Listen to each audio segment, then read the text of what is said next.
Hi friends, అందరూ ఎలా ఉన్నారు? మీరంతా కూడా బాగుండాలనే కోరుకుంటూ ఎప్పటిలాగే ఈరోజు కూడా ఒక చక్కని సంఘటనతో మీ ముందుకు రావటం జరిగింది. ఈ కథ సుమారుగా 50 ఏళ్ల క్రితం ఒక మారుమూల పల్లెటూరులో జరిగిన సంఘటన. ఈ కథలో జాలారిది ముఖ్య పాత్ర. తన పేరు బాలయ్య. తనది జాలారి కుటుంబం.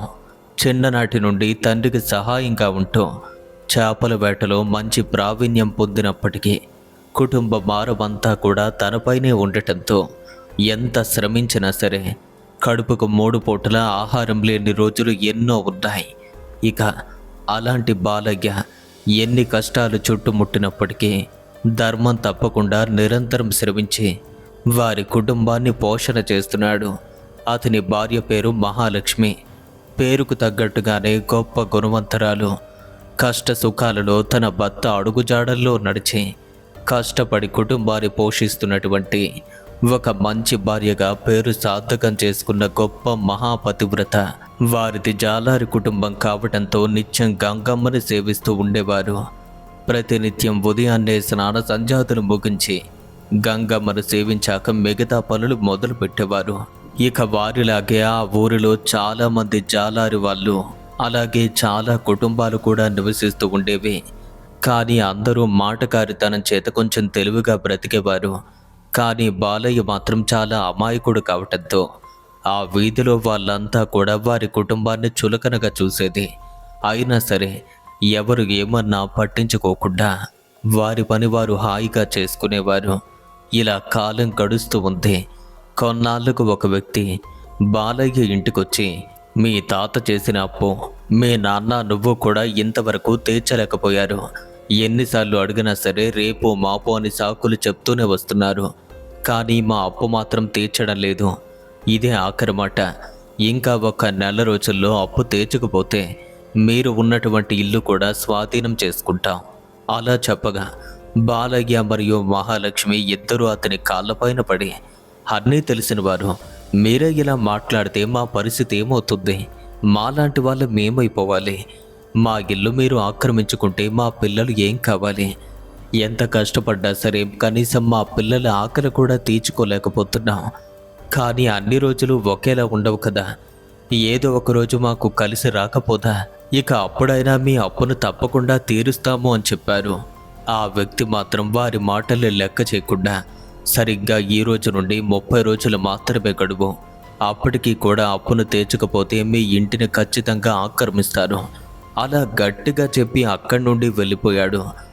వారి ప్రవర్తన చూసి బాధపడడం తప్ప ఏమీ చెయ్యలేనటువంటి బాలయ్య అంతా కూడా ఆ గంగమ్మ తల్లి దగ్గర ఆమె ఎలా నడిపిస్తే అలా నడవడం తప్ప మనం చేసేది ఏమీ లేదని భార్యతో చెప్పి, నేను చేపల వేటకు వెళ్తున్నాను, సాయంత్రానికి తిరిగి వస్తాను అని చెప్పి బయటకు వెళ్ళిపోయాడు. అలా రోజులు గడిచాయి. తాను పెట్టే గడువు దగ్గర పడుతున్న కొలది బాలయ్య దంపతుల్లో కొంచెం ఆందోళన పెరిగింది. కానీ ఏమీ చెయ్యలేనటువంటి ఒక పరిస్థితి. ఇక అప్పటికే వర్షాకాలం తీవ్ర రూపాన్ని దాల్చింది. చేపల వేటకు వెళ్దాము అన్నా సరే వరదలు విపరీతంగా రావటంతో వేటాడడం కూడా కష్టమైంది. ఇంట్లో ఖాళీగా ఉంటూ పస్తులతో పడుకుంటున్నారు. సరిగ్గా ఆ రోజుతో వారు ఇచ్చిన గడువు కూడా పూర్తయింది. ఆ వ్యక్తి కోపంతో ఇంటిలో ఉన్న సామాన్లన్నీ కూడా బయటపడేసి అతని కుటుంబాన్ని ఇంటి నుండి తరిమి తాను ఆ ఇంటి మొత్తాన్ని ఆక్రమించుకున్నారు. ఇక బాలయ్య కుటుంబం ఏమీ చెయ్యలేని నిస్సహాయతతో ఏం మాట్లాడలేకపోయింది. తల దాచుకునేందుకు ఏదైనా మార్గం దొరుకుతుందేమో అని ఊరంతా తిరిగారు. కానీ ఊరిలో వారెవ్వరూ కూడా తల దాచుకునేందుకు ఎంత చోటు కూడా ఇవ్వలేదు. ఇక అప్పటికే వర్షం పడుతుంది. దానిలో వారంతా తడుస్తున్నారు. పిల్లలు ఇబ్బంది పడుతున్నారు. ఇక ఆ బాధను చూడలేక ఏం చెయ్యాలో అర్థం కాక తన భార్యతో కలిసి ఏటి ఒడ్డున పాడుపడిన ఆలయం ఉంది కదా, అక్కడికి వెళ్దాము అని చెప్పాడు. ఆ మాట వినగానే అతని భార్య, మీరేం మాట్లాడుతున్నారు? ఆ పాడుబడ్డ ఆలయం వైపు చూడాలంటేనే అంతా భయపడతారు. అది ఎప్పుడో పూర్వకాలం నాటిది. పైగా దేవతా మూర్తులు కూడా అక్కడ లేరన్న విషయం మీకు తెలుసు. ఆ ఆలయంలో ఇప్పటికే దెయ్యాలు పిశాచాలు ఎన్నో తిష్ట వేసి కూర్చున్నాయి. చాలామంది దాని గురించి రకరకాలుగా కథలుగా చెప్పుకుంటారు. ఇక అలాంటి ఆలయంలోకి పిల్లలు తీసుకుని ఎలా వెళ్ళగలమో ఒక్కసారి ఆలోచించు అంది. కానీ ఒకవైపు ఉరుములతోనూ మెరుపులతోనూ కుండపోతంగా భారీ వర్షం పడుతుంటే ఈ క్షణం ఏదో ఒక చోట తల దాచుకోవాలి, లేదంటే పిల్లలు ఏమైపోతారో అని భార్యకు నచ్చజెప్పడంతో వారంతా వేరే గత్యంతరం లేక ఆ ఊరి పక్కనే ఉన్నటువంటి నది ఒడ్డుకు చేరుకున్నారు. మనుషులెవ్వరూ కూడా తిరగని ప్రదేశం అది. ఎప్పుడో కొన్ని వందల ఏళ్ల నాటి ఆలయ ప్రాంగణం అది. పూర్వకాలంలోనే ఆ ఆలయం శిథిలం కావటంతో అక్కడ దేవతామూర్తిని కూడా ఎవ్వరూ ఆరాధించడం మానేశారు. అలా మరికొన్ని ఏళ్లకు విగ్రహం కూడా పూర్తిగా శిథిలమైపోయింది. ఇక అప్పటి నుండి ఆలయంలో దెయ్యాలు భూతాలు తిరుగుతున్నాయని, రాత్రి వేళల్లో ఎవరైనా అటువైపుగా వెళ్తే వారికి కూడా కనిపిస్తూ ఉంటాయని ఎన్నో ఏళ్ల నుండి వారి పూర్వీకులు కథలుగా చెప్పుకుంటున్నారు. కానీ బాలయ్య వాళ్ళు తలదాచుకోవటం కోసం ఆ క్షణం అదే ఆలయం వైపుగా వెళ్తున్నారు. అంతా కలిసి ఆలయానికి దగ్గరగా చేరుకుని లోపల అడుగు పెట్టేసరికి ఓ రకమైన భరించరాని వాసన వచ్చింది. అయినా సరే భార్య పిల్లల్ని ఆలయంలో ఉన్న ఓ గదిలో ప్రవేశింపజేసి తాను ఆ ప్రాంగణం అంతా కూడా కలియ తిరుగుతూ ఉంటే పూర్తిగా శిథిల అవస్థలో ఉన్న గోడలపై నాటుకున్నటువంటి మర్రి మొక్కలు తప్ప ఇంకేమీ మంచి దృశ్యాలే కనపడటం లేదు.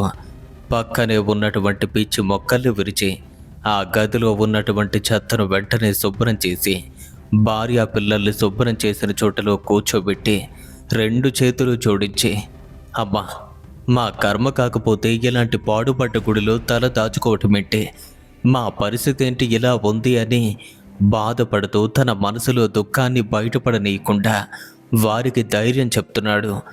సరిగ్గా మధ్యాహ్నానికి వర్షం విడిచిపెట్టింది. కానీ ఎక్కువగా కొండ ప్రాంతాల్లో విపరీతంగా వర్షం కురవటంతో ఆ సెలయేరు కూడా ఉప్పొంగుతూ ప్రవహిస్తుంది. ఈ రాత్రికి పిల్లలకు కనీసం భోజనం కూడా పెట్టలేమో అని ఎంతగానో బాధపడుతుంటే భార్య తన చీర కొంగులో దాచిపెట్టినటువంటి కొంత పైకాన్ని తీసి, ఇలాంటి అవసరం కోసమనే వీటిని జాగ్రత్తగా పెట్టానండి, ఎప్పుడో దాచనివి, ఇప్పుడు వీటి అవసరం పడింది అని ఆ డబ్బులు తీసుకుని వెళ్ళి ఒక సేరుడు నూకలు తీసుకురండి అని చెప్పగా బాలయ్య అపురూపంగా వాటిని అందుకొని ఊరిలో షావుకారు ఉన్నటువంటి ఇంటికి చేరుకుని ఇక ఆ సొమ్మును ఇచ్చే నూకలు తీసుకుని గుడి ప్రాంగణంలోకి వచ్చాడు. అప్పటికే వర్షం పూర్తిగా తగ్గుముఖం పట్టడంతో పిల్లలతో కలిసి తన భార్య ఆ ప్రాంగణంలో ఉన్నటువంటి 4-5 గదులైతే శుభ్రం చేస్తూ కనిపించింది. అది కూడా ఒకదానికి మంచిదే అనుకున్నాడు. వెంటనే వంట మొదలు పెట్టారు. చీకటి పడింది. కనీసం దీపం వెలిగించే అవకాశం కూడా లేకపోయింది. గుడిలో పెరిగినటువంటి ఎండు చెట్లను విరిచి ఆ పుల్లలతోనే మంటను రాజేసుకోవలసినటువంటి పరిస్థితి. ఆ పూటకి తలో గుక్కడు గంజి తాగి అంతా ఒకే చోట కూర్చొని మాట్లాడుకుంటున్నారు. ఇక అప్పటికే రాత్రి తొలిజాము ప్రవేశించింది. పౌర్ణమి వేళ రాత్రి కావటంతో అంతవరకు మేఘాలలో దాక్కున్న చంద్రుడు అప్పుడే ఆకాశంలో తేలియాడుతూ చంద్రకిరణాలతో ఆ ప్రదేశమంతా పూర్తి వెన్నెలను ఎంతగానో సంతరించుకునేలా చేస్తున్నాడు. ఇక అప్పటికి పిల్లలు ఒక్కొక్కరు తల్లి ఒడిలోనే నిద్రకు ఉపక్రమిస్తున్నారు. కాసేపటికి 4 పిల్లలు తల్లి ఒడిలో నిద్రపోగా ఒక చిన్న వస్త్రాన్ని పరిచి ఆ 4 ఒకే చోట పడుకోబెట్టి భార్యాభర్తలిద్దరూ కూడా మాట్లాడుతున్నారు. ఈ రాత్రి ఏదో ఒక విధంగా గడిచిపోయింది. కానీ రేపటి పరిస్థితి ఏంటని అడుగుతుంది. అదే నాకు కూడా తెలియటం లేదు. పోనీ చేపల వేటకు వెళ్దాము అంటే సెలయేరు ఉప్పొంగిద్ది. ఈ క్షణం వేట చేయటం అంటే ప్రాణాలతో చెలగాటమే అనగా అంతా కూడా ఆ గంగమ్మ తల్లి దగ్గర తాను ఏదో ఒక విధంగా మార్గం చూపించకపోతా అని తల్లిపైన భారం వేసి నేలపైన పడుకున్న 4 పిల్లల్ని చూసి 2 భార్యాభర్తలు దుఃఖంతో తల్లడిల్లిపోతున్నారు. ఇక బాలయ్య తన భార్యతో, మహాలక్ష్మి, వరద పోటుకు భయపడి వేటకు వెళ్ళకపోతే రేపటి పూట గడవటం కూడా కష్టంగా ఉంటుంది. పైగా ఇలాంటి వరదలు వచ్చేవేళ చేపలు కూడా ఎగువ ప్రాంతాల నుండి క్రిందకొస్తాయి. ఇటువంటి సమయంలో వేటాడితే మనకు పంట పండినట్టే కదా. ఎందుకండి ఇంత మొండి పట్టుదల? సెలయేరు నిండుగా నీరు ప్రవహిస్తుంది, చాలా ఉధృతంగా. చేపల వేటకు వెళ్తారా? వద్దండి, మంచినీళ్ళు తాగైనా బ్రతుకుదాం. కానీ ఇలాంటి వేళ చేపల వేటకు వెళ్ళటం మంచిది కాదని భర్తను హెచ్చరిస్తుంటే బాలయ్య మాత్రం మొండిగా తన పట్టును విడవక, ఈత కొట్టడంలో నాకంటే మునగాడు ఊరిలోనే లేడు, నాకు వరద భయం అనేది ఉండదు, ఇంకేం చెప్పొద్దు, నేను వేటకు వెళ్తాను అని గోడకు వేలాడుతున్నటువంటి ఒక పాత వలను తీసుకుని భుజం పైన వేసుకుని, నాకే భయం, నాకు భయమే లేదు, నువ్వు జాగ్రత్త, ఎందుకంటే ఈ ఆలయం గురించి నానా రకాలుగా ప్రజలు చెప్పుకుంటారు. కానీ అందుకు భయపడి నేను కూడా నీతో పాటు ఇక్కడే ఉంటే రేపన్ననాడు పిల్లలు ఆకలితో అలమటిస్తారు. నేను వేటాడుతున్న ప్రతి క్షణం మిమ్మల్ని గమనిస్తూనే ఉంటాను. ఏదైనా ప్రమాదం జరగబోతుంది అంటే ఈ మండుతున్న మంటను కొంచెం పెద్దదిగా మార్చు. అలా మంట పెద్దదవటంతో నేను గమనిస్తాను, మీ దగ్గరకు వస్తాను. ఇదే నాకు ఆనవాళ్ళు, సరేనా? ఈ విషయాన్ని మాత్రం మర్చిపోకు. అలా భార్య మాటను కూడా లెక్క చేయకుండా బాలయ్య వల తీసుకుని ఆ చేపల వేట కోసం సెలయేటిలోకి దిగుతున్నాడు. భర్త వేటకు వెళ్తున్నందుకు సంతోషించాలో, ఏం జరుగుతుందో అని బాధపడాలో కూడా అర్థం కాని పరిస్థితుల్లో ఉంది భార్య. జాగ్రత్తగా వెళ్ళిరండి, అంతా గంగమ్మ తల్లి దగ్గర అని భర్తకు ఎదురు వెళ్ళి పక్కకు తప్పుకుంది. గంగమ్మ ఒడ్డును తాకి ఉప్పొంగి ప్రవహిస్తుంటే అంత పెద్ద ప్రవాహంలో కూడా తన కుటుంబం గురించి ఆలోచిస్తూ తప్పనిసరి పరిస్థితుల్లో బాలయ్య ఆ సెలయేటిలో దూకాడు. ఒకవైపు వరద, అది విపరీతంగా పైనుంచి కొట్టుకొస్తుంది. బాలయ్య మాత్రం ఏమాత్రం భయపడకుండా ఆ నీళ్లలోకి మరింతగా దిగి భుజంపై ఉన్నటువంటి వలను మరింతగా విసురుతున్నాడు. అలా విసిరే వలను ఆ వరద కూడా చాలా దూరం ఈడ్చుకు వెళ్తుంది. కానీ ఎంతో చాకచక్యంగా ప్రవర్తిస్తూ విసురు వలను మళ్ళీ తన వైపుకు లాక్కుంటున్నాడు. ఇక దాన్ని వెంటనే ఒడ్డుకు చేర్చి వల మొత్తాన్ని చూడగా మొదటిసారి ఒక్క చిన్న పరిగె కూడా వలలో చిక్కినట్టుగా లేదు. రెండవసారి మళ్ళీ విసిరాడు, అప్పుడు కూడా చేపలు చిక్కినట్టుగా లేవు. ఇక మూడోసారి ఇంకో వైపుగా వలను వేయక ఈసారి కొంచెం బరువుగా వస్తున్నట్టయింది. ఇక తన అనుభవంతో వలలో చేపలు పడ్డాయన్న ఆనందంతో అవతలి ఒడ్డుకు చేరుకుని వలలోకి వెళ్ళి చూస్తే శ్రమకు తగ్గ ఫలితం తగినట్టుగా వలలో చేపలు కనిపించేసరికి వాటిని తీసుకుని నడుముకు వేలాడుతున్నటువంటి సంచిలో వేసుకున్నాడు. ఇక అప్పటికే బాలయ్యలో ఆశ పెరిగింది. మళ్ళీ వలను వెంటనే నీళ్లలోకి విసిరి ఆ చేపల వేట చేస్తున్న వేళ హఠాత్తుగా తన వెనుక నుండి ఒక వృద్ధురాలి గొంతు వినపడింది. ఆ గొంతు వినగానే ఈ సమయంలో ఇలాంటి గొంతు వినపడమేంటి అని ఆశ్చర్యపోతూ వెనక్కి తిరిగి చూశాడు. అలా చూస్తే తన వెనుక ఉన్నవి కేవలం పొదలు మాత్రమే. ఇవన్నీ కూడా పొదలు మాత్రమే ఉన్నాయి. ఈ పొదల్లో నుండి వృద్ధురాలు గొంతు రావటమేంటి, ఏదో అనుమానంగా ఉంది అని కొంచెం భయపడి ఇక ఆ ప్రాంతం నుండి మరికొంచెం ముందుకు వెళ్ళిపోవాలి అనుకున్నాడు. ఇక వెంటనే తన భుజానికి వలను చుట్టుకొని అలా ఈదుకుంటూ ఇంకో వైపుగా వెళ్తుంటే, అయ్యా, నన్ను విడిచిపెట్టి వెళ్ళకు, నా ప్రాణాలను కాపాడు అని ఒక వృద్ధురాలు అతన్ని పిలిచినట్టుగా వినపడింది. ఎంత రాత్రివేళ ఒప్పొంగి ప్రవహిస్తున్న సెలయేటి మధ్యలో పొదల మధ్య నుండి ఇలాంటి పిలుపు వినపడుతుంది అంటే ఇది ఖచ్చితంగా దెయ్యాల పని అయ్యుంటుంది. ఇక వేగంగా ఈదుతూ అక్కడి నుండి మీదకు వెళ్ళిపోతుంటే, నేను దెయ్యాన్ని కాదగ్గా, నేను కూడా నీలాంటి మనిషినే, వరదల్లో కొట్టుకొని వచ్చాను, ఈ క్షణం నన్ను కాపాడకపోతే నీళ్లల్లో మునిగి చనిపోతాను అని ప్రాధేయపడుతూ మాట్లాడేసరికి బాలయ్య మనసులో ఎక్కడా లేని జాలి కలిగింది. అంత దీనంగా మాట్లాడుతుంది. ఒకవేళ నిజంగా మనిషి అయితే ప్రమాదం జరిగి మరణిస్తుంది. ఆ పాపం నన్ను ఊరికనే విడిచిపెట్టదు. మనిషి కాదు, మరి దెయ్యమైతే ఏం చేస్తుంది? ప్రాణమైతే పోదు కదా. అలా మనసులో ఆలోచిస్తూ అన్నీ తెగించిన వాడికి ఏదైతే ఏముంటుంది, అలా వెనక్కి తిరిగి నీళ్లలో ఈదుతూ అలా ముందుకు వెళ్ళిపోతుంటే, బాబు, నా ప్రాణం పోగేలా ఉంది, నీళ్లలో మునిగిపోతున్నాను, వెంటనే వచ్చి నన్ను కాపాడమని అరుస్తుంది. తాను పిలిచే గొంతు వింటుంటే ఖచ్చితంగా మనిషిలానే ఉంది. ఇంకా ఇలానే ఆలోచించకూడదు, వెంటనే తనని కాపాడాలి అని లోపల భాగ్యం ఉన్నప్పటికీ విశాల హృదయం కలిగినటువంటి బాలయ్య ఈదుతూ వెళ్ళి పొదల వైపుగా చేరుకుంటున్నాడు.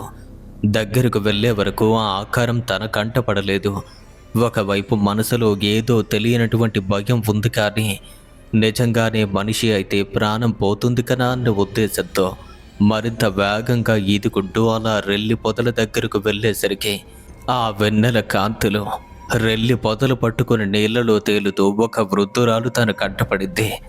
తనను చూడగానే భగవంతుడా, వెనక్కి తిరిగి వచ్చాను కాబట్టి సరిపోయింది, లేదంటే ఈమె ఈ పాటికే నీళ్లల్లో కొట్టుకుని పోగేది.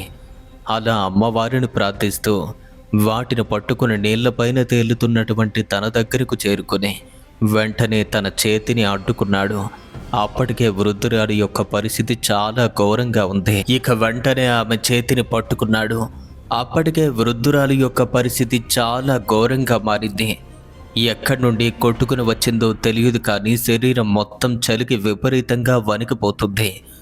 మాట్లాడేందుకు తన గొంతు కూడా వణికిపోవటంతో ఏం మాట్లాడలేక 2 చేతులు జోడించి బాలయ్యకు నమస్కరించింది. అది చూసినటువంటి బాలయ్య, అమ్మా, మీరు పెద్దవాళ్ళు, నాలాంటి వారికి దండం పెట్టకూడదమ్మా, ఇంక మీరు భయపడొద్దు, నేను ఇక్కడి నుండి మిమ్మల్ని ఒడ్డుకు చేరుస్తాను అని ఇక వెంటనే తన చేతిని అతని చేత్తో గట్టిగా పట్టుకుని నీళ్లలో నుంచి తీసుకువచ్చేందుకు ప్రయత్నిస్తుంటే బొత్తుగా ఆమె సహాయం లేకపోవడంతో నీళ్లలో మునిగిపోతుంది. అది గ్రహించినటువంటి బాలయ్య, పాపం శరీరం కూడా సహకరించడం లేదు, ఇలా తీసుకువెళ్ళటం కష్టమని భావించి తన వీపున వృద్ధురాల్ని వేసుకుని, అమ్మా, 2 చేతులతోనూ నా మెడను పట్టుకోండి, నేను మిమ్మల్ని ఒడ్డుకు చేరుస్తాను అని చెప్పగా ఆ వృద్ధురాలు బాలయ్య వీపు పైన వేలాడుతూ 2 చేతులతోనూ గట్టిగా తన మెడనైతే పట్టుకుంది.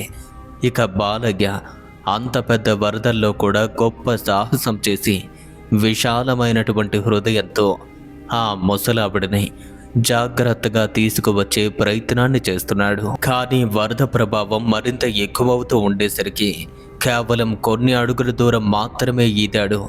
ఇంతలో వరద మళ్ళీ ఒకవైపుగా వారిని ఈడ్చుకు వెళ్ళిపోతుంది. ఆ సమయంలో వృద్ధురాలు భయపడుతూ అతని మెడను మరింత గట్టిగా పట్టడంతో ఊపిరి తీసుకోవటం కష్టంగా ఉన్నప్పటికీ తనపైన కోపం చూపించకుండా నేర్పంగా చెప్తూ, నా మెడను మెల్లగా పట్టుకోమ్మా, నేను మిమ్మల్ని తీసుకువెళ్తాను, భయపడొద్దు అని చెప్తుంటే ఆ వృద్ధురాలు మాత్రం లేని భయాన్ని ఊహించుకుని ఊపిరాడకుండా చెయ్యాలని చూస్తుంది. అయినా సరే బాలయ్య మాత్రం ఏం చలించకుండా అవతల ఒడ్డుకు చేర్చే ప్రయత్నం చేస్తుంటే ఇంతలో వరద పోటుకు ఒక్కసారిగా విపరీతమైన కెరటాలు కొట్టుకురావటంతో వారు ఆ ప్రదేశం నుండి కొన్ని అడుగుల దూరంలోకి నీటి ప్రవాహం వారిని ఈడ్చుకు వెళ్ళిపోయింది. అది చూసి ఆ ముసలావిడ భయపడితే, అక్కడ ఉన్నా నేను బ్రతికేదాన్నేమో, అక్కడ వదిలిపెట్టకుండా నన్ను ఒడ్డుకు చేరుస్తాను అని మాట ఇచ్చావు, ఇప్పుడు చూడు నీతో పాటు నేను కూడా పోగేలా ఉన్నాను అని భయంతో మాట్లాడుతుంటే, అమ్మా, దయచేసి అటువంటి మాటలైతే మాట్లాడొద్దు, ఏదో ఒక విధంగా కష్టపడి మిమ్మల్ని ఒడ్డుకైతే చేర్చగలను అని చెప్తుంటే, ఇంకేం చేరుస్తావులే, ప్రాణం లేని నా మృతదేహాన్ని మాత్రమే ఒడ్డుకు తీసుకెళ్తావు అది తన మనసును గాయపరిచే విధంగా మాటలు మాట్లాడుతుంటే అంత ధైర్యం చేసి ఈదుకుంటూ వెళ్తున్నప్పటికీ ఈ వృద్ధురాలు మాత్రం ఈ విధంగా మాట్లాడుతుంది.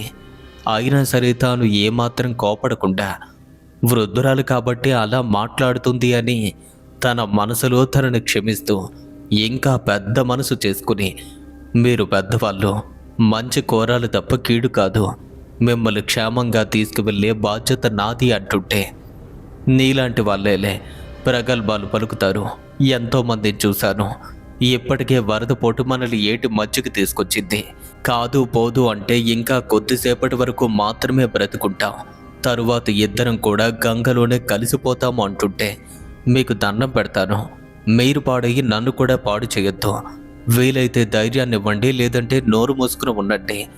అలా వరదకు ఎదురుగా ఈదుతున్నాడు. ఇలా ఇద్దరూ వాదించుకుంటున్న వేళ అంతటి శ్రమను వచ్చి తన ప్రాణాలకు తెగించి మెల్లగా ఆ ఒడ్డుకు చేర్చాడు. ఎవరూ లేని సరియేటి ఒడ్డు అది. అక్కడ ఒడ్డును దించడంతోనే సరే అమ్మా, మీ గ్రామంలోకి వెళ్ళండి. ఈరోజు నాకు ఎలాగో వేట చేయటం కుదరదు, ఇప్పటికే బాగా అలసిపోయాను అని ఆ వృద్ధురాలితో చెప్పగా, ఏంటి, నేను వెళ్ళిపోవాలా? ఎక్కడికి వెళ్ళాలి? ఈ ఊర్లో నాకు ఎవరున్నారని?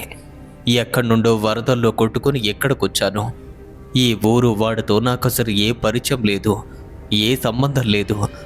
నేను ఎక్కడికి పోలేను, నీతో పాటే ఉంటాను అంతే. అమ్మా, నా బాధను మీరు అర్థం చేసుకోండి. నేను పెళ్ళం పిల్లలతో ఉన్నవాడిని, నాకే ఇక్కడ తిండి గతి లేదు. ఇక నిన్ను తీసుకువెళ్ళి నేనేం చేసుకోను అనగా, ఏం చెయ్యను అంటే ఎలా అవుతుంది? వరదల్లో కొట్టుకుపోతున్న నన్ను కాపాడావు, ఇప్పుడు విడిచిపెడతాను అంటే నేనెలా వదులుతాను? అదేమీ కుదరదు, నీతో పాటు నేను కూడా ఉంటాను, నన్ను తీసుకువెళ్ళు అంటుంది ఆ ముసల్ది. ఇక బాలయ్య వృద్ధురాలు యొక్క మనసును గాయపరచడం ఇష్టం లేక, ఏదైతే అదే జరుగుతుంది, అంతా కూడా ఆ గంగమ్మ తల్లి ఆన అని తన వెంట నడవమని చెప్పాడు. కానీ ఆ ముసలిది మాత్రం బాలయ్య చెయ్యి పట్టుకుని వెనక్కి లాగే, నీ వెంట నేను నడవాలా? ఎలా అవుతుంది? ఇప్పటికే బాగా చలి వల్ల ఇబ్బంది పడిపోయాను, అడుగు తీసి అడుగు కూడా ముందుకు వెగిలేకపోతున్నాను. నీ భుజాలపైన వేసుకుని నువ్వేమీ ఇంటికి తీసుకువెళ్ళు అంటుంది. భగవంతుడా, ఏం కర్మ ఇది! అనవసరంగా లేనిపోని కంపం తీసుకొచ్చి నాపైన పెట్టుకున్నాను అనుకున్నాడు. ఇక వెంటనే చేసేదేమీ లేక తన భుజాలపైన తనని ఎక్కించుకుని కొద్ది దూరంలో ఉన్నటువంటి ఆ పాడుపడ్డ ఆలయం వైపుగా తీసుకువెళ్తున్నాడు. అది చూస్తున్నటువంటి వృద్ధురాలు, నీకేమైనా పిచ్చి పట్టిందా? ఈ ఆలయం వైపు పగటి వేళలో కూడా ఎవ్వరూ వెళ్ళరని ఎప్పుడో నా చిన్నతనంలో మాట్లాడుకుంటే విన్నాను. మరి నన్ను అక్కడికి తీసుకువెళ్తున్నావు అంటే నన్ను అక్కడ గనక చంపాలనుకుంటున్నావా ఏంటి అని అడిగింది. అమ్మా, మీరెందుకిలా మాట్లాడుతున్నారు? నీకేమీ కాదు, నా భార్య పిల్లలు కూడా అక్కడే ఉన్నారు, అందుకే నిన్ను అక్కడికి తీసుకువెళ్తున్నాను అని చెప్పగా, సరే సరే తీసుకువెళ్ళు, కానీ నా ప్రాణం మాత్రం తీయకు సుమా అని చెప్తుంది. వయసు పైబడిన వృద్ధురాలు కావడంతో చాదస్తంతో ఇలాగే మాట్లాడుతుంది అనుకున్నాడు. ఇక అలానే మనసులో ఆలోచిస్తూ భుజం పైన మోసుకుంటూ వృద్ధురాలు తీసుకుని పాడుబడ్డ ఆలయం వద్దకైతే చేర్చాడు. బాలయ్య అక్కడికి చేరుకోవడంతోనే పిల్లల్ని జాగ్రత్తగా కాపాడుకుంటూ వారి వద్దనే ఉన్నటువంటి తన భార్య మహాలక్ష్మి ఎదురు వెళ్ళింది. వేట నుండి వచ్చేశారా అని అడగబోయింది. కానీ తనతో పాటు ఉన్నటువంటి వృద్ధురాలు చూసి, ఈ ముసల్దెవరండి అని అడగ్గా, తనకు సమాధానం చెప్పేలోగా, ఏంటి, నేను ముసలిదాన్నా? ఇంటికొచ్చే అతిథుల్ని అలాగే పలకరిస్తావా? బొత్తుగా తీరు తెన్ను లేని ఆడదానిలా ఉన్నావే, పైగా నీకంటే వయసులో ఇంత పెద్దదాని కదా, అంత చులకనగా మాట్లాడతావా అని మాట్లాడేసరికి తన మాటలకు మహాలక్ష్మి విస్తుపోయింది. మళ్ళీ ఏమంటే ఏమంటుందో అన్న భయంతో, ఈ బామ్మ ఎవరండి అని అడిగింది. ఎవరో తెలియదే, వరదల్లో కొట్టుకుపోతుంటే కాపాడాను అని భర్త చెప్పగానే, మరి చేపల వేట సంగతి ఏంటి అని అడిగింది. ఈవిడ్ని తీసుకొచ్చేసరికి ఈ సమయమైంది, ఇంకా చేపల వేట చెయ్యలేకపోయాను అని చెప్పాడు. సరేలేండి, ఈవిడ్ని క్షేమంగా ప్రాణాలతో ఒడ్డుకు తీసుకొచ్చారు, అదే 10,000, లేదంటే ఈవిడ చనిపోయేది అనగా, ఏ నేను నీ కంటికి ఎలా కనిపిస్తున్నాను? నేను చనిపోవటం నీకు ఇష్టమా? అయినా ఇటువంటి అపశకునాలతో కూడిన మాటలు మాట్లాడతారేంటి అని మహాలక్ష్మి పైన కోపగించుకోవటంతో తన భర్త సైగ చేసి తన గురించి ఏం మాట్లాడుకో అన్నట్టుగా చెప్పాడు. ఇక ఆ వృద్ధురాల్ని వారు వెంటనే ఆలయ ప్రాంగణం లోపలికి తీసుకువెళ్లారు. అది చూడగానే, ఇదేనా మీరు ఉంటున్న ఇల్లు? ఇక్కడ దెయ్యాలు మాత్రమే ఉండాలి, ఇలాంటి ప్రదేశంలో నేను ఉండలేను, అయినా ఇక్కడ చూస్తుంటేనే ఇంత అసహ్యం వేస్తుంది, ఎలా ఉండాలి అని మాట్లాడగా, అమ్మా, మేము ఒక వ్యక్తి ద్వారా మా ఇంటిని కోల్పోయాం, ఏ దిక్కు లేనటువంటి మేము ఈరోజు ఆలయంలోకి చేరుకున్నాం, అయినా ఈ ఆలయం కూడా ఒకప్పుడు అమ్మవారు ఉండే స్థలం, అలాంటి అద్భుతమైన ప్రదేశాన్ని ఇంత చులకనగా మాట్లాడకూడదు అనగా, నీ వయసేంటి, నా వయసేంటి, నాకే నీతులు చెప్తున్నావా అని కసురుకొనగా, అంతా గ్రహిస్తున్నటువంటి మహాలక్ష్మి తన భర్తను పక్కనే ఉన్నటువంటి ప్రాంగణంలోకి తీసుకువెళ్ళి, అసలు ఎవరండి ఈమె? ప్రతి చిన్న విషయానికి అంతు పంతు లేకుండా మాట్లాడుతుంది, ఒక్క మాట కూడా అద్దం పద్దం లేదు, ఇక్కడ మన బ్రతుకే అంతంత మాత్రంగా ఉంది. ఇంకా ఈమెను కూడా తోలుకుని మన వరకు వచ్చారా అని ఏదో చెప్తుంటే, వద్దు లక్ష్మి, ఇంకేం మాట్లాడుకో. తాను బాగా వయసు పైబడిన వ్యక్తి, అందులోకి ఇంతసేపు చలితో వణికిపోయింది. ఏదో ఆ ప్రభావంతోనే ఈ విధంగా మాట్లాడుతుంది. ఆ మాత్రం దానికే ఇలా అంటే ఎలా? మన వాళ్ళైతే చూసుకోకుండా వదిలేస్తామా? ఇంకేం మాట్లాడుకో అనగా, ఇక అప్పటికే ఆ వృద్ధురాలు చలితో బాగా వణుకుతూ ఉండటం చూసి ఒక వస్త్రాన్ని తెచ్చి ఆమె తల తుడుద్దాము అనుకుంది. కానీ ఆ వృద్ధురాలు మహాలక్ష్మిని దూరంగా నెట్టి, నా తలను తుడుద్దామని ప్రయత్నిస్తున్నావా? నా తల మొత్తం కూడా పొల్లుతో ఉంది, ఎలా తుడుస్తావు? అవసరం లేదులే, నేనే తుడుచుకుంటాను, ఆ వస్త్రాన్ని ఇలా ఇవ్వు అని లాక్కుంది. మెల్లగా తన తల తానే ఒత్తుకుంటుంది. ఇక అప్పటికే బాలయ్య తన దుస్తులు మార్చుకుని ఆ వృద్ధురాలు దగ్గరకొచ్చి ఏదో చెప్పబోతుంటే, ఏరా, నువ్వు బట్టలు మార్చుకున్నావు సరే, కనీసం నన్నైనా అడిగావా? నా సంగతేంటని పట్టించుకున్నావా అని అడిగింది. ఆమె అలా చెప్పడంతోనే మహాలక్ష్మి తన పిల్లలు పడుకున్నటువంటి చోటుకు వెళ్ళి కొంతకాలం క్రితమే మరణించినటువంటి తన అత్త చీరను ఒకదాన్ని తీసుకుని ఆమె దగ్గరకు వెళ్ళింది. అమ్మా, మీరు ఈ చీరను కట్టుకోండి అని ఇవ్వగా, ఏమే, నేను నీ కంటికి ఎలా కనబడుతున్నాను? ఇది మైలుపడిన చీర. నీ అత్త చనిపోయింది అన్న విషయం నాకెప్పుడో తెలుసులే. అలా మైలుపడిన చీరను తెచ్చి నన్ను కట్టుకోమంటున్నావా అనేసరికి బాలయ్యకు అతని భార్యకు తన మాటలు ఎంతో ఆశ్చర్యాన్ని కలిగించాయి. మా అమ్మ చనిపోయినట్టుగా, మా ఇల్లు మైలుపడినట్టుగా ఏమికలా తెలుసు? ఈవిడని చూస్తుంటే ఒక పిచ్చిదానిలా కనబడుతుంది. అలాంటిది ఈ ముసలామి ఇదంతా కూడా ఎలా చెప్పగలుగుతుంది అని బాలయ్య ఆ వృద్ధురాలి వైపుగా చూస్తుంటే, ఎందుకురా నన్ను అలా చూస్తున్నారు? ఏదో చెప్పాలనిపించింది, చెప్పానంతే, అంతకుమించి ఇంకేమీ లేదు అని విసురుగా మహాలక్ష్మి చేతిలో ఉన్న చీర తీసుకుని పాడుబడ్డ ఆలయంలో వేరే గదిలోకి వెళ్ళి ఆ చీరను కూడా మార్చుకుని వచ్చింది. అయితే అప్పటికే చాలా రాత్రి గడవడంతో నిద్రకు ఉపక్రమిద్దాము అనుకున్నారు. కానీ వారు ఉన్నటువంటి గదికి గుమ్మం కూడా సరిగ్గా లేదు. ఇక్కడ నేను పడుకోలేను, చలిగా ఉంది, వేరే గదిలో పడుకుంటాను అని చెప్పారు. అందుకు వారిద్దరూ కూడా మీ ఇష్టం వచ్చిన దగ్గర పడుకోండమ్మా, ఎక్కడ పడుకుంటే ఏంటి అని అన్నారు. ఇక ఆ వృద్ధురాలిని ఆలయానికి ఉన్నంతలో ఒక మంచి గదినైతే పడుకోవటానికి ఏర్పాటు చేయగా చలి కాచుకోవటం కోసం మంటను కూడా పెట్టారు. ఇక నేను పడుకోవాలి, మీరు ఇక్కడి నుండి వెళ్ళిపోండి అంతే. మళ్ళీ అక్కడే ఉంటే చిరాకు పడుతుంది అని వెంటనే బయటకొచ్చారు. కానీ వారిని వెనక్కి రప్పించి, నేను ఒంటరిగా పడుకున్నాను కదా, భయం వేయదా? తలుపులు వేసి వెళ్ళండి అని చెప్పింది. ఆమె అలా చెప్పడంతోనే బాగా పాడుబడినటువంటి 2 తలుపులు జాగ్రత్తగా లాగి అవి పడిపోకుండా జాగ్రత్తగా సరిచేసి గడియ పెట్టి వెంటనే వేరే చోటుకైతే వారు వెళ్ళిపోయారు, పడుకున్నారు. ఇక అప్పటికే వారు నిద్రకు ఉపక్రమించి గంట మాత్రమే అయింది. ఇక ఆ గదిలో నుండి తన ఏడుపు వినపడుతుంది. వారిద్దరూ కూడా గమనిస్తున్నారు. కానీ బాగా అలిసిన శరీరంతో ఉన్న బాలయ్య మాత్రం అస్సలు లేవలేకపోతున్నాడు. మరి తన భార్య మహాలక్ష్మి మాత్రం, ఏమైంది ఈమెకి, ఎందుకలా ఏడుస్తుంది? పోనీ అక్కడికి వెళ్దామంటే ఏమంటుందో ఏమో, ప్రతి చిన్న విషయానికి చీటికి మాటికి చిరాకు పడుతుంది. ఇప్పుడు ఏం చెయ్యాలి అని వెంటనే ఆమె మనసు ఉండబట్టక తలుపు దగ్గరికి చేరుకుని, అమ్మా, ఏమైంది, ఎందుకలా ఏడుస్తున్నారు అని అడిగింది. ఇక మహాలక్ష్మి గొంతు వినగానే, ఏమైంది అంటే ఏం చెప్పనే, చాలా రోజుల నుండి స్నానం చెయ్యలేదు, ఒళ్ళంతా దురద పుట్టి ఆ బాధను భరించలేకపోతున్నాను అలా చెప్పడంతో, మరి నేనేం చెయ్యాలి అని అడిగింది. ఏదైనా మందు పూస్తే బాగుంటుంది, ఈ బాధను భరించలేను అని తనతో చెప్పేసరికి, తల్లి, ఇంత రాత్రి వేళ నేను నీకు మందు ఎలా పోయగలను?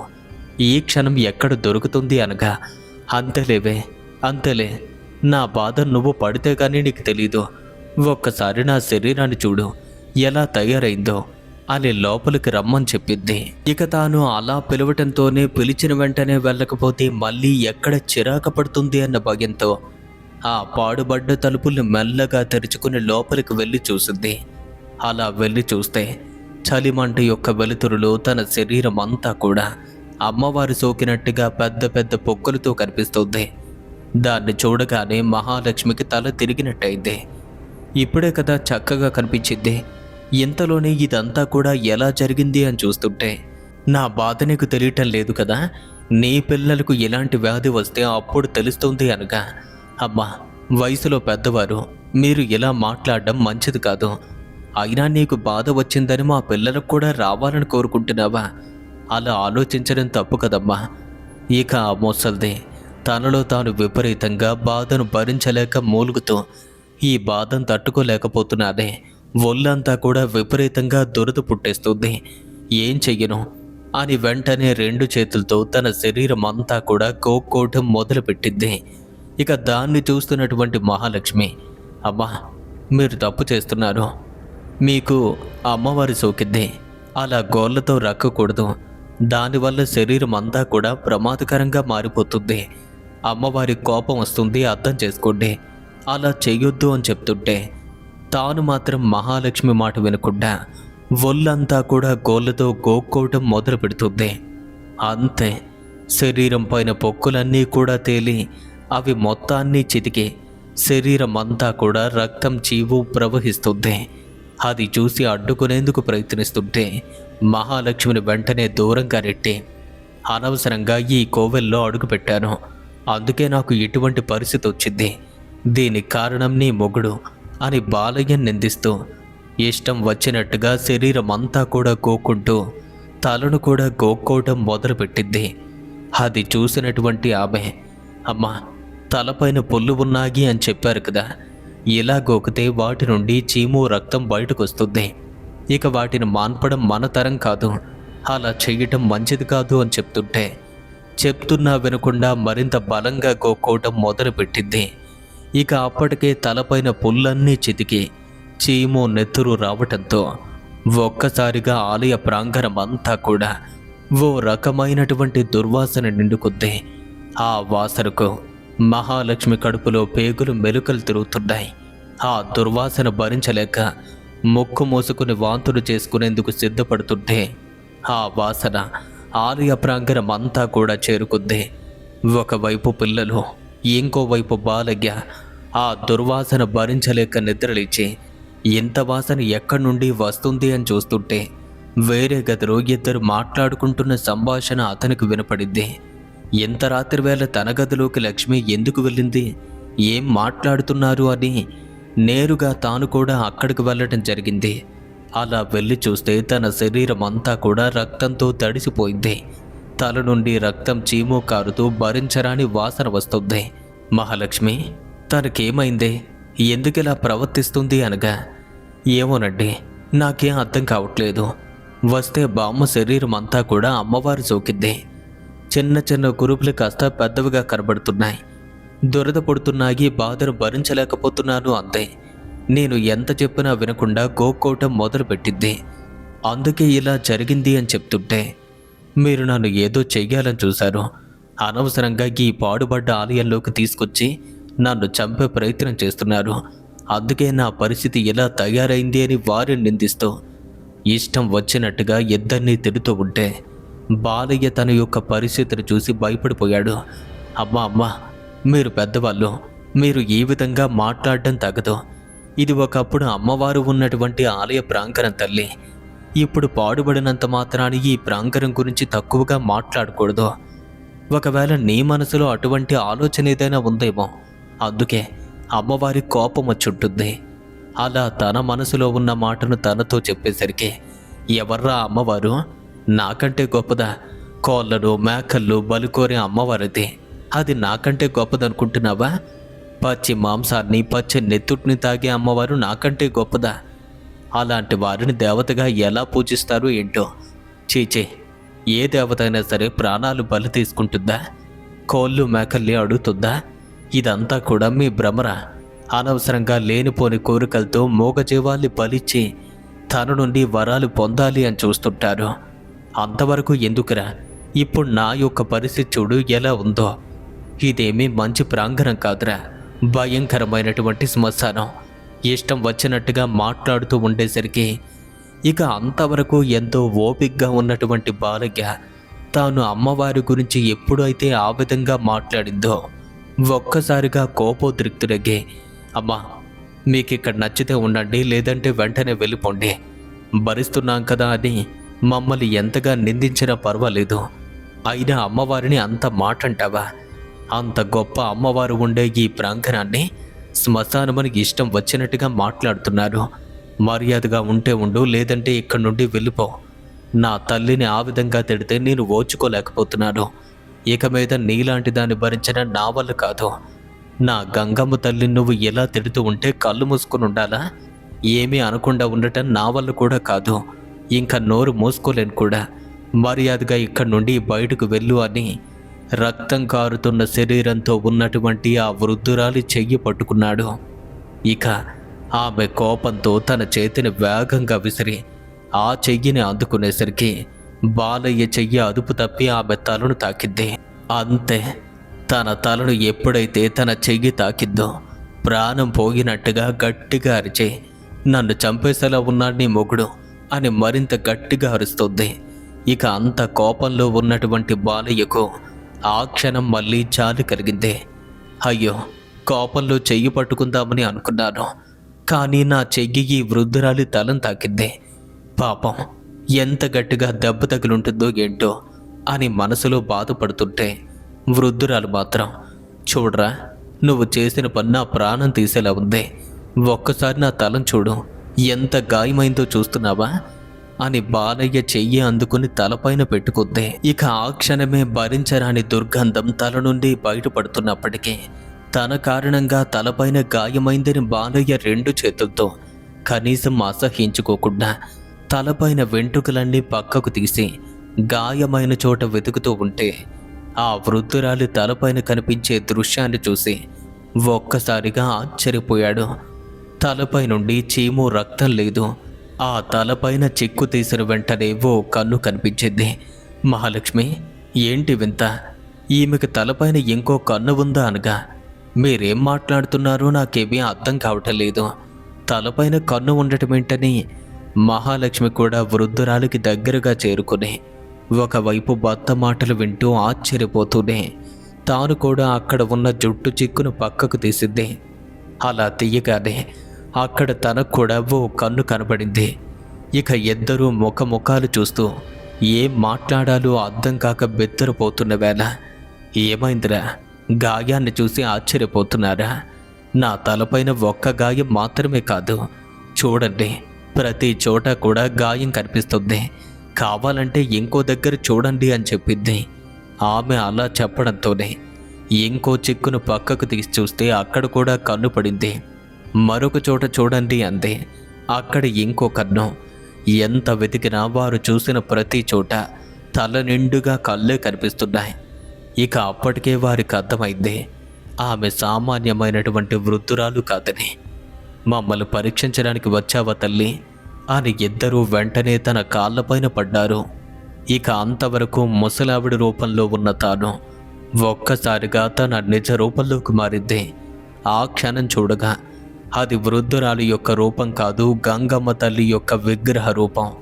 ఆమె కాళ్ళపైన పడి శరణు వేడుతుంటే తన నుండి సమాధానం లేదు. కానీ ఇద్దరూ తన పాదాలు విడిచిపెట్టకుండానే, చెప్పు తల్లి, నీ దర్శన భాగ్యం చేత పునీతులు చెయ్యాలి అనుకున్నారు కదా, ఎందుకో? అయినా పర్వాలేదు, ఈ జన్మకు ఇది మాత్రమే చాలు తల్లి. ఇంతకంటే సౌభాగ్యం ఏముంటుంది? ఇంతకంటే ఐశ్వర్యం మాకు ఏమి కావాలి? నీ దర్శన భాగ్యం జరిగితే చాలు.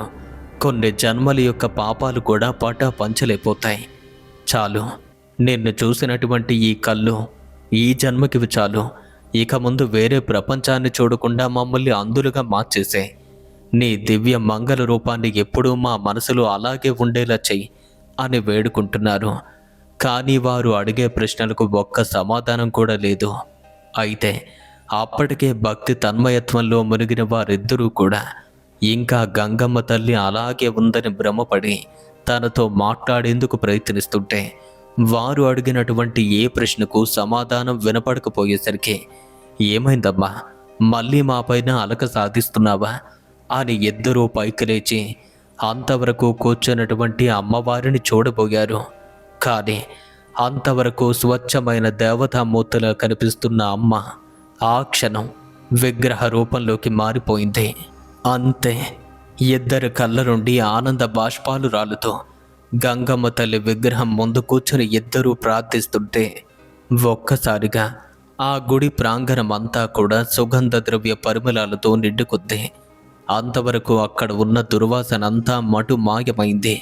ఆ గుడి ప్రాంగణం సరికొత్త రూపాన్ని దాల్చుకుంది. ఇక ఇద్దరూ వెంటనే లేచారు, అమ్మ పాదాలకు నమస్కరించారు. ఇక అక్కడి నుండి పరిగెత్తుకుంటూ వెళ్ళి వారి పిల్లలు అక్కడ ఎలా ఉన్నారు అని చూస్తే వారి పిల్లలు గుడి ప్రాంగణంలో సరదాగా ఆడుతూ కనిపించారు. ఒకప్పటి కాలంలో 4 దేవతామూర్తులతో నిండుకున్న ఆలయం మళ్ళీ 4 దేవతామూర్తుల విగ్రహాలతో నిండుకున్నట్టు కనిపిస్తుంది. అయితే వారిలో ముందుగా ఉన్నది గంగమ్మ తల్లి, ఇక రెండో ప్రాంగణంలో ఉన్నది దేశమ్మ తల్లి, మూడవ ప్రాంగణంలో నాగమ్మ తల్లి, నాలుగో ప్రాంగణంలో శ్రీ మహాలక్ష్మి అమ్మవారి యొక్క విగ్రహం అవి వెలిసినట్టుగా కనపడింది. 4 విగ్రహాల ముందు దీపాలు వెలుగుతూ కనిపించాయి. ఆ దృశ్యాలను చూసినటువంటి భార్యాభర్తలిద్దరూ కూడా ఆమె పాదాలపైన పడి ప్రార్థిస్తూ ఆ రాత్రంతా కూడా నిద్రపోకుండా గడిపారు. ఇక ఉదయాన్నే లేచి చూస్తే అటువైపుగా వచ్చిపోయే వారికి పాడుబడినటువంటి ఆ గుడి కొత్త రూపాన్ని దాల్చిన దృశ్యం ఎదురైంది. అది చూసి అంతా ఆశ్చర్యపోయారు. కొన్ని క్షణాల్లోనే ఊరి ప్రజలంతా అక్కడికి వెళ్ళి దేవతా మూర్తులు దర్శించి ఎప్పుడో పూర్వకాలంలో శిథిలమైనటువంటి ఈ గుడి ఒక్క రాత్రిలో ఇలా ఎందుకు మారింది అని అడగ్గా బాలయ్య ఆ వృద్ధురాలు కనపడినప్పటి నుంచి తరువాత జరిగిన అన్ని విషయాలను పోసగుచ్చినట్టుగా చెప్పాడు. ఇక అమ్మవారి యొక్క గొప్ప మహత్యాన్ని సత్యాన్ని తెలుసుకున్న ప్రజలు సాక్షాత్తు ఆ గంగమ్మ తల్లిని భుజాలపైన ఎత్తుకుని వచ్చినటువంటి నీకు ఎంత అదృష్టం కలిగిందో, నీకు తప్ప ఇటువంటి అదృష్టం ఇంకెవ్వరికీ రాదు, అంతటి అదృష్టవంతుడు నీవు, నీ జన్మ సార్థకమైంది. బాలయ్యను 1000 నోళ్ళ కొనియాడారు. ఇక అప్పటి నుండి ప్రతిరోజు కూడా అన్ని రోజుల పాటు పూజకు నోచుకొని దేవతామూర్తుల్ని మళ్ళీ క్రమం తప్పకుండా పూజించడం మొదలుపెట్టారు. నిత్య పూజలు బాలయ్య సమక్షంలోనే జరుపుతూ వస్తున్నారు. ఇక అటువంటి బాలయ్య అమ్మవారి కటాక్షం చేత తాను పునీతుడగ్గాడు. తనకు పట్టినటువంటి దరిద్రం పటాపంచలైంది. అష్ట ఐశ్వర్యాలతో భార్య పిల్లలతో కలిసి అమ్మవారిని సేవిస్తూ హాయిగా శ్రీమంతుడిగా గడుపుతున్నాడు. గంగమ్మ తల్లి యొక్క ఆశీస్సులతో పాటు మిగతా 3 దేవతల యొక్క ఆశీస్సులు మనందరిపైన ఉండాలని, వారి కటాక్షంతో మనమంతా కూడా సుభిక్షంగా జీవించాలని మనస్ఫూర్తిగా కోరుకుంటూ సర్వే జన సుఖినో భవంతు. తిరిగి రేపు ఇదే సమయానికి మరో సరికొత్త స్టోరీతో మళ్ళీ కలుద్దాం. అందరికీ మంచి జరగాలని సెలవు తీసుకుంటున్నాను. ఫ్రెండ్స్, విన్నారు కదా, ఈ స్టోరీ మీకు ఎలా అనిపించింది? చాలామంది మన ఛానల్లో అడుగుతున్నారు, గ్రామ దేవతల మీద ఒక్క వీడియో అయినా చెయ్యండి అని చెప్పి. వారి యొక్క అభ్యర్థన మేరకు ఈరోజు ఈ వీడియోని మీ ముందుకు తీసుకొచ్చాను. మరి ఈ వీడియో కనుక మీకు నచ్చినట్టయితే లైక్ చేయండి. ఇటువంటి మరిన్ని స్టోరీస్ కోసం ఇప్పుడే మన ఛానల్ను సబ్స్క్రైబ్ చేసుకోండి. మీ అందరికీ ఓ ముఖ్య గమనిక, మీ జీవితంలో జరిగిన ఏదైనా సంఘటనను మా అందరితోనూ షేర్ చేసుకోవాలి అనుకుంటే ఇప్పుడే మన యొక్క ఇన్స్టాగ్రామ్కి DM చేయండి. వీలైతే మనకు మెయిల్ కూడా చేయొచ్చు.